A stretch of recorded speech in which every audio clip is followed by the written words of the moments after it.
Olá pessoal, hoje nós vamos falar sobre síndrome de Down ou trissomia do cromossomo 21. Vamos lá? O que é a síndrome de Down? Então, a síndrome de Down é uma condição genética causada pela presença de 3 cópias do cromossomo 21 em vez de 2 habituais.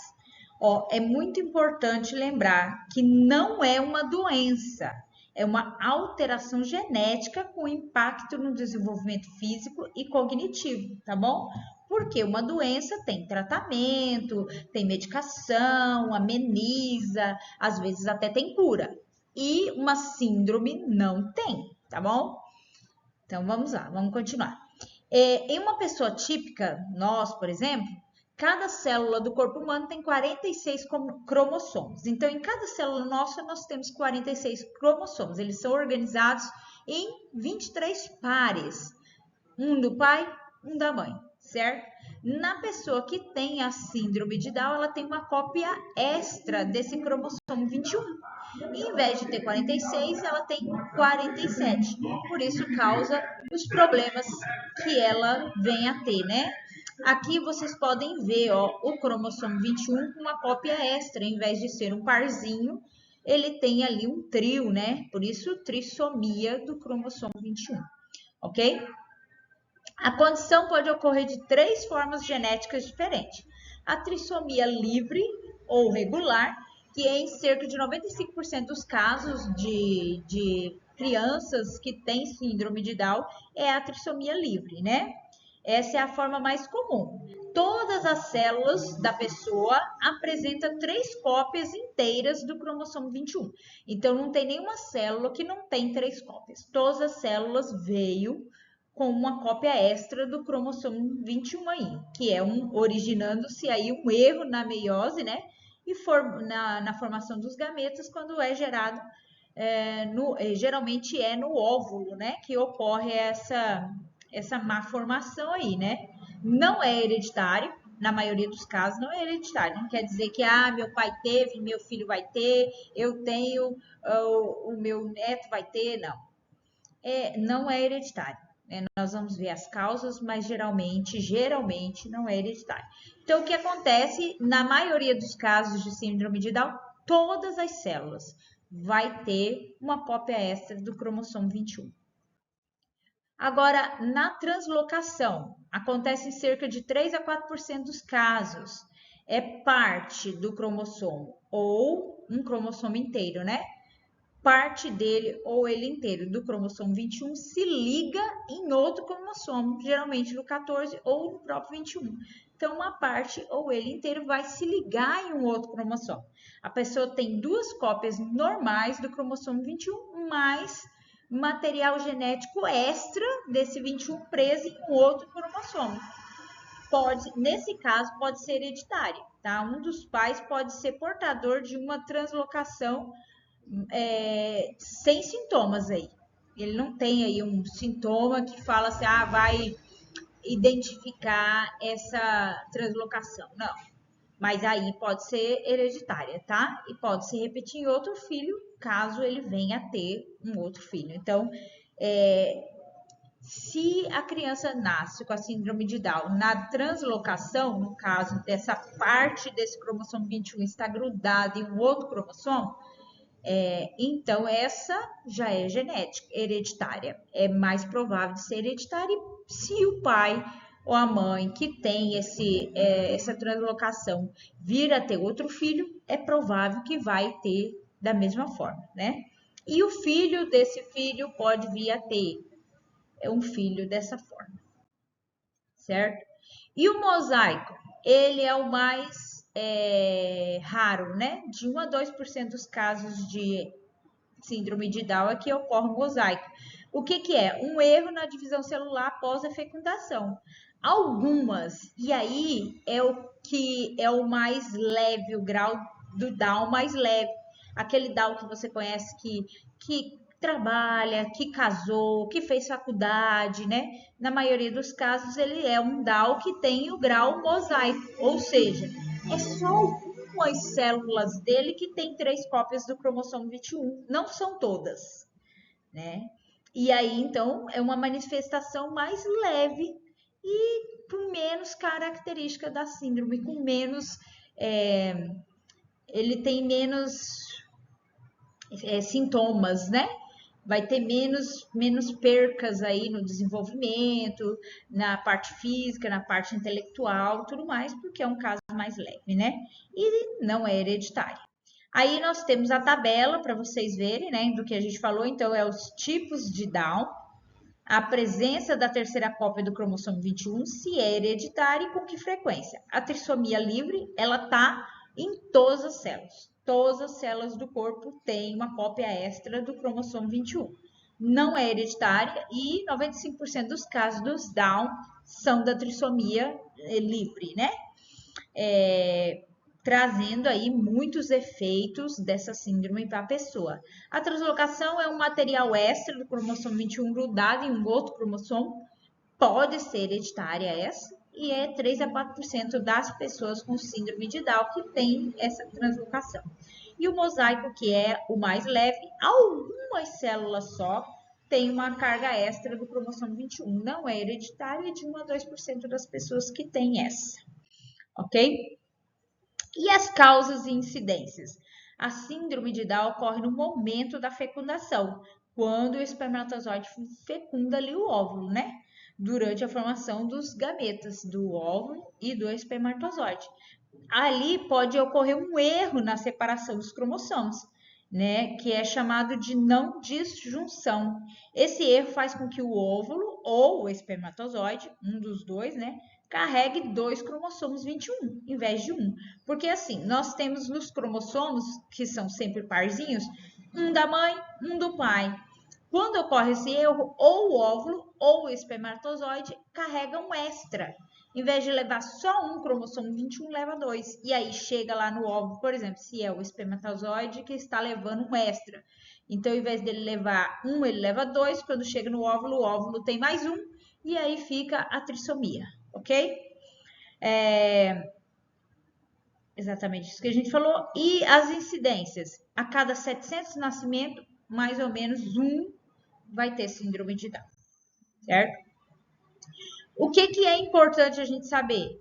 Ela não é causada por fatores ambientais, tá? A trissomia não tem nada a ver, comi uma alimentação com muito agrotóxico, tomei um medicamento na gestação, a mãe bebia na gestação, por isso o filho nasceu com síndrome de Down. Não, isso é uma questão genética, tá? Essa não é como o TDAH, como o autismo, que é uma alteração ali cerebral, que aí sim, se você bebe, você fuma, dependendo do medicamento, dependendo do que você faz na gestação, pode vir a ser um risco, né? A síndrome de Down, não, tá bom? É uma alteração genética mesmo, aleatória na maioria dos casos, não tem assim um porquê, é aleatória mesmo. Agora, tem fatores de risco? Como todas as doenças, não, né? Porque não é uma doença. Como todos os transtornos ou síndromes, tem um fator de risco. E que é o quê? A idade materna. Idade materna sempre é um risco para TDAH, para autismo e para síndrome de Down também. Antes dos 18 anos, embora as pesquisas ainda não calcularam uma porcentagem, quantos por cento de risco antes dos 18 anos, mas já sabem que existe sim um risco. A ciência já comprovou que o corpo feminino está preparado para a gestação a partir dos 18 anos. Então, quando uma mulher tem filho aos 17, 16, 15, 14, 13, 12, né, pode acontecer de vir a ter uma criança com síndrome de Down. É um risco maior? É maior porque o corpo não está formado ainda para uma gestação. Acima dos 35 anos, já se sabe por estudo que são 4 vezes o risco de ter uma criança com Down. E acima dos 45 anos, então, são 28 vezes o risco a mais de ter uma criança com Down. É sempre assim? Vai acontecer se eu tiver uns filhos aos 45 anos? Não vai acontecer. Sempre, não quer dizer isso. É um risco. Pode acontecer como pode não acontecer. Uma mulher com 30 anos pode vir a ter uma criança com síndrome de Down? Pode. né? Aqui são fatores de risco, quer dizer que pode acontecer com mais frequência, mas não quer dizer que não possa acontecer. Lembra? É uma anomalia genética aleatória, pode acontecer em qualquer pessoa. É aleatória. Então a gente nunca vai saber assim, sem dúvida, não vai ter, vai ter. Pode acontecer com qualquer mãe. E aí há algumas características típicas da síndrome de Down. Ela é a mais fácil de ser detectada, né? Porque assim, você olha para o rostinho da criança, você já sabe que ela tem síndrome de Down. Tem mais de 100 anos que essa síndrome foi descrita por John Down, né? Por isso levou o nome de síndrome de Down, porque ele que descreveu essa síndrome pela primeira vez. E a característica comum do rostinho deles, né? Um olhinho ali, ó, falar dos desenvolvimentos físicos, intelectuais e emocionais aí que eles têm diferenciado, principalmente o físico, né? Bater o olhinho, você já sabe que eles têm ali algumas características diferentes. Olha lá, ele fala esses traços mais como o rosto arredondado, os olhos puxados. Assim, no caso de crianças orientais, né, japonesas, chinesas, aí o rosto você tem um pouco mais de dificuldade de identificar pelo rosto, porque eles já têm alguns desses traços, né? Mas se é uma criança brasileira, por exemplo, você bateu o olho, você já sabe que ela é Down por causa dos tracinhos mais puxados aí, né? Dos olhos mais puxados. Olha lá, ele fala lá da fenda palpebral, né? Que é esse espaço entre a pálpebra inferior e superior, né? Aí ele tem uma abertura nessa pálpebra aí, tem um puxadinho, né, pro lado, faz esse rostinho assim mais puxadinho. E aí a gente já sabe que é uma característica do Down, né? O pescoço mais curto e largo, o tônus muscular reduzido, ou seja, essas crianças são mole, gente. Lembra das aulas passadas que a gente falou sobre os marcos do desenvolvimento? Por que é importante conhecer os marcos do desenvolvimento? Porque a síndrome de Down, você vai desconfiar dela já nos marcos do desenvolvimento. A criança, com 6 meses, você coloca ela ali sentadinha, escolhe, ela fica. A criança com Down, ela não fica porque ela é mole. Ela tem uma hipotonia, né? Ela é mole. Ela cai mais fácil, ela demora para engatear, ela demora para andar, então você já sabe que ali tem um problema. Gente, os marcos do desenvolvimento, como diz o nome, é marco. Se a criança está fora daquele parâmetro, ali foi um estudo de anos em que se observou milhares de crianças. Então, todas elas, né, tem mais ou menos aquele mesmo parâmetro. É claro que não é 100% igual, porque ninguém é igual a ninguém, mas mais ou menos, por isso que ele põe assim, entre 1 e 2 anos, entre 0 e 1 ano, porque assim, tem criança que vai ser com 6 meses, tem criança que vai ser com 7, tem criança que vai ser com 8, mas até 1 ano, todas as crianças fazem aquilo ali. Então, de 1 a 2 anos, até 2 anos toda criança anda. Talvez uma comece com 1 ano, a outra com 1 ano e meio, a outra com 1 ano e 8 meses, a outra com 2. Passou dos 2 ela não anda, então ela tem um atraso no desenvolvimento. E aí você já pode desconfiar de algum déficit ali, né? Um TDAH, um autismo ou um Down, dependendo até mesmo das características aí, certo? A língua, olha lá, ele fala que a língua geralmente é maior, com tendência à projeção para fora, né? Chamada de macrogrossia. É um trava-língua aqui, né? A língua grande. Então ele fala que costuma ser maior do que a boca, a língua, geralmente, né? E como ele tem essa hipotonia, ele não consegue, então, ter essa flexibilidade e manter a língua, tem dificuldade de manter a língua dentro da boca, né? Dificuldade para sugar, para mastigar e, obviamente, vai ter dificuldade para falar, que nós precisamos ter aí uma tonicidade para abrir nossa boca e falar. A criança tem essa hipotonia, então ela vai ter mais dificuldade na fala, na alimentação, na respiração e, óbvio, vai precisar de um fonoaudiólogo aí, né? A gente já falou sobre isso, movimentos mais lentos, menos precisos, mãos pequenas, dedos curtos, linha única atravessando a palma da mão. Ó, a nossa mão, geralmente, ela forma, cadê minha câmera? Tá aqui. Um N, um M, não é isso? A gente tem uns traços e esses traços nos auxiliam na pega. A minha câmera tá para cá. Na pega, né? A nossa tonicidade, a nossa força na mão, depende desses traços aqui. A criança com Down, ela só tem uma linha única. Isso dificulta essa tonicidade dela, né? Por isso ela tem uma fragilidade maior na mão, facilidade de deixar as coisas cair por conta desse traçado diferente que ela tem na mão. Orelhas pequenas, de implantação mais baixa, ou seja, fora do padrão comum, né? A orelha da criança com Down. Estatura geralmente mais baixa que a média, geralmente eles não crescem muito, né? Eles têm pouco hormônio do crescimento. Isso acontece com todas as crianças Down? Não. Lembra? Essas são as características mais comuns. Não quer dizer que todos eles vão ter todas elas. Uma outra característica.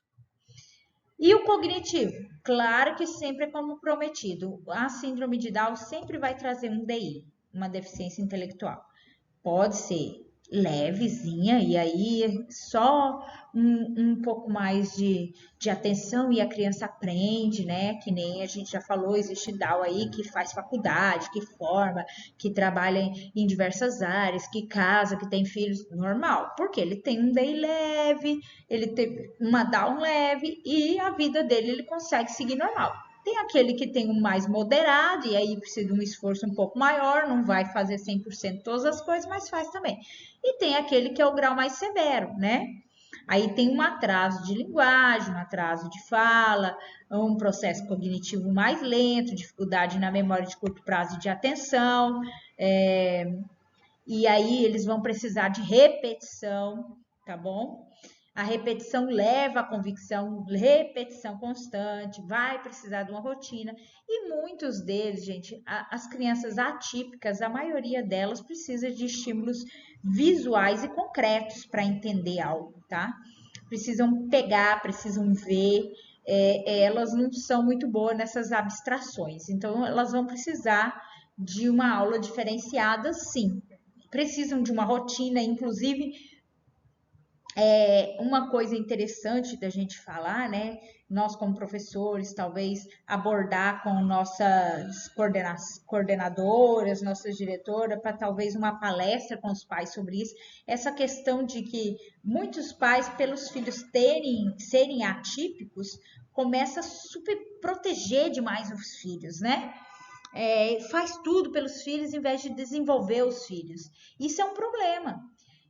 Porque se a gente briga pela inclusão, o que é inclusão? Tratar a criança como qualquer outra. E esse tratar como qualquer outra, eu tenho que ensinar ela como se ela fosse uma criança típica. Isso não quer dizer que eu vou cobrar dela como eu cobro de uma criança típica. Mas eu vou ensiná-la para que ela tente se desenvolver ao máximo como uma criança típica. Então, em vez do pai toda a vida dar comida na boca da criança, ele vai incentivar a criança a aprender a pegar a colher, a pôr a comida na boca, a limpar a boca, a usar o banheiro, a se limpar, se lavar, vestir sua roupa, amarrar o cadastro. Talvez ele vai demorar muito mais tempo que uma criança típica. Mas provavelmente ele vai aprender muitas das coisas. Tudo? Não, talvez não, dependendo do grau dele que é mais severo, ele não aprenda todas as coisas, mas o que ele conseguir desenvolver para que ele faça para ele mesmo, isso vai fazer a diferença na vida dele. Porque se a gente quer uma inclusão, a criança tem que se desenvolver ao máximo. Então eu vou explorar o máximo da capacidade dela. Então ela não pode ser tratada como uma coitada. Ninguém é coitado, tem uma dificuldade e nós precisamos trabalhar para superar aquela dificuldade, né? Então, se a gente trata a criança como uma coitadinha, ela vai agir como coitadinha e ela vai ser inútil, sendo que ela poderia ter desenvolvido algumas coisas, algo para ela fazer por ela mesma. Lembrando que pai e mãe um dia morrem, nem todos os irmãos têm paciência de cuidar como o pai e a mãe cuidam. Então, o máximo que essa criança puder fazer por ela mesma vai ser bom para a vida dela. E aí o que acontece? Chega na escola, a criança não sabe nem comer com a própria mão. Eu vou ensinar ela a ler e escrever? Primeiro passo para ensinar essa criança é a fazer as coisas básicas por ela mesma, usar um banheiro, se vestir, comer, escovar, né? Então, a gente precisa ajudar essa criança a ser autossuficiente. Então, ela chega na escola, ela não sabe fazer as coisas básicas, eu vou tentar ensinar-la primeiro o básico. Como é que ela vai aprender a pegar um lápis, a ler e escrever, se ela não pega um garfo? O garfo é mais fácil do que o lápis, do que o movimento de pinça. Então, a gente precisa trabalhar essas coisas com essas crianças. Fora que elas vão ficar birrentas, né? Malcriadas, e às vezes, ela tem TOD, nem tem TOD.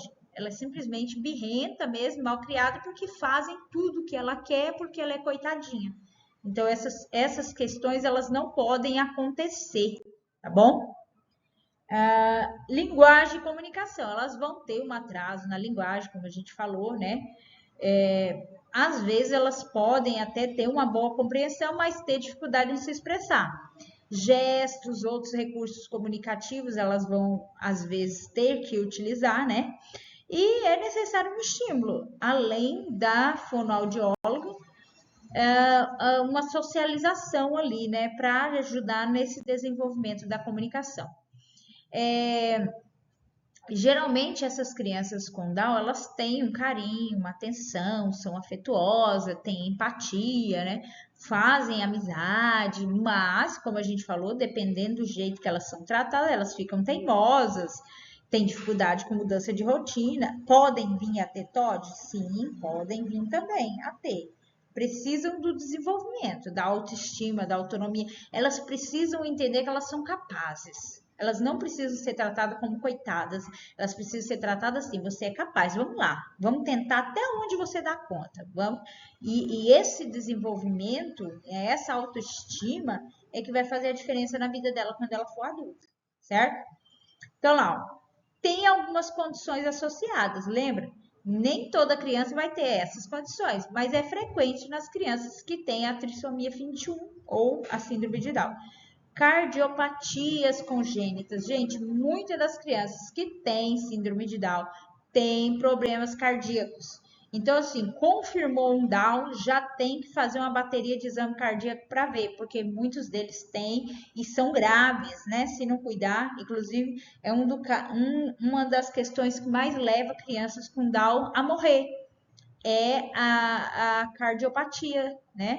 Eles têm problemas cardíacos, já nascem com ele, então precisa investigar. Problema de visão, de audição, hipotireoidismo, apneia do sono, infecções respiratórias frequentes. Gente, criança com Down não tem muitas células de imunidade no corpo. Pegou uma infecção, não é como criança típica, que a gente dá lá um remedinho em casa para sarar. Pegou uma infecção leve, eles para o hospital. Por quê? Porque eles têm imunidade baixa, eles têm poucas células que combatem a infecção. A tendência é a infecção deles ficarem grave e eles morrerem. Então, leva para o hospital. Tem maior risco de ter leucemia infantil e Alzheimer precoce, né? Como a gente falou, lá 30 e poucos anos já tem Alzheimer. Então, são coisas que precisam ser investigadas constantemente. E aqui tem um estudo do Dr. Clay Britz, neuropediatra, tá? Há mais de 20 anos que ele trabalhava na área, pós-doutorado, com inúmeros artigos escritos sobre crianças atípicas, tá? Sobre TDAH, sobre autismo, e aqui é um artigo dele que eu peguei algumas partes que fala sobre o Down, né? E aí ele vai falar um pouquinho sobre as dificuldades, as peculiaridades aí do Down, que podem ter problemas aí em vários órgãos e sistemas de respiratório e tudo mais. Por isso precisa ser bem investigado quando descobre que eles têm um Down, né? Ele fala aí que a maioria dos pacientes vem a ter um desses problemas, que é problema cardíaco, como nós falamos, e o mau funcionamento em alguns órgãos, né? E eles têm dificuldade também com obesidade, Muitos Down, não é todos, mas muitos Downs eles vêm a ser obesos, né? Problemas hormonais, hormônio do crescimento, né? Tem problema com baixa estatura, tem tireoide, tem a questão da obesidade, que foi o que a gente já falou. Eles precisam ter uma alimentação mais saudável, porque eles já têm tendência a ter problema com obesidade, então precisa de uma alimentação saudável, de uma reposição hormonal, né? Desde cedo eles precisam dessas questões.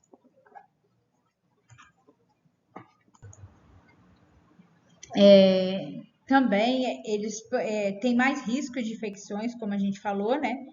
Eles têm deficiência intelectual, geralmente eles têm, e eles têm déficit, né, nesses fatores imunológicos, eles precisam de um atendimento mais especial. Então, por exemplo, na Covid, eles eram pessoas de risco, porque a imunidade deles sempre é baixa. Então, tem já, assim, um trabalho especializado de vacinação para os Down, para que eles venham a ter uma maior imunidade. Eles precisam dessa atenção. Gente, a vacinação auxilia muito na saúde, na vida, viu? A diminuir os sintomas das doenças. Eu sei que andou uma época aí as pessoas achando que iam virar jacaré tomando vacina, pararam de dar a vacina do sarampo nos seus bebês, o sarampo voltou com força em São Paulo, porque a vacina era algo que o governo estava usando para dominar e para regular as pessoas. Olha, nada a ver, vacina existe há anos e ela salva vidas, tá bom? Ajuda muito as pessoas. Ele fala também dos casos de comorbidades, né? Então, de 40% a 50% das crianças que têm síndrome de Down, elas podem vir a ter TDAH, ter a desatenção, ainda além do DI, ainda ter desatenção. 10% pode ter autismo, além de ter psicose, fobias, né? Outros transtornos aí. Aí ele vai falar então da escola ter um suporte. Algumas dessas crianças têm problemas ortopédicos, de posturas, né? Então vão precisar de uma ajuda extra aí.